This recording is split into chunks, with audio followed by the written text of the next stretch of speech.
We are taken straight into the Modernization Studio of Modernization Hub. Here we see the suggested starting point for app decomposition based on the dynamic and static analysis and vFunction's AI.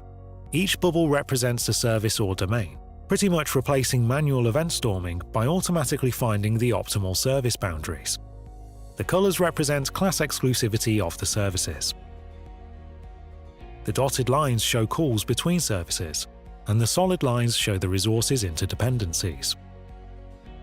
The type of resources vFunction analyzes include beans, database tables, transactions, sockets, files, and more.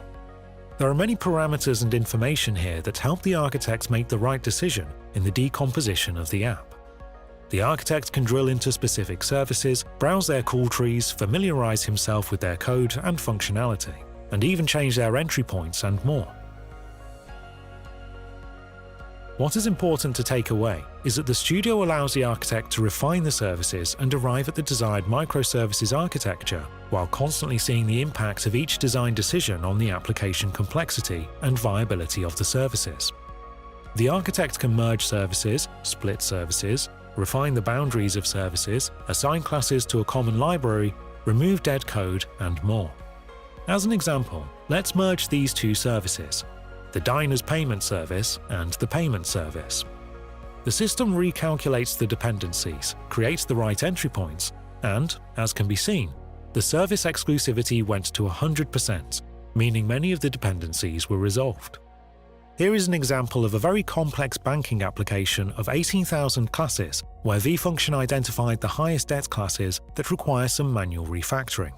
In some cases, when needed, our automation and AI are able to pinpoint the 10% complementary manual effort required to address the toughest entanglements in the most complex applications. The platform allows the user to roll back any design decision, as well as define parts of the app for multi-team collaboration. It also generates reports on database tables to service dependencies, enabling the decomposition of databases as a subsequent step. Once the architect is satisfied with the design, a service can be chosen for extraction.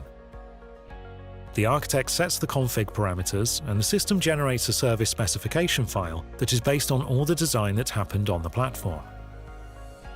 That file is used by vFunction's automation engine to scan the code and copy the different artifacts to create the actual project for the service. That includes the service code and its RESTful APIs. The service can then be compiled and deployed onto any cloud environment. Thank you for watching the vFunction demo.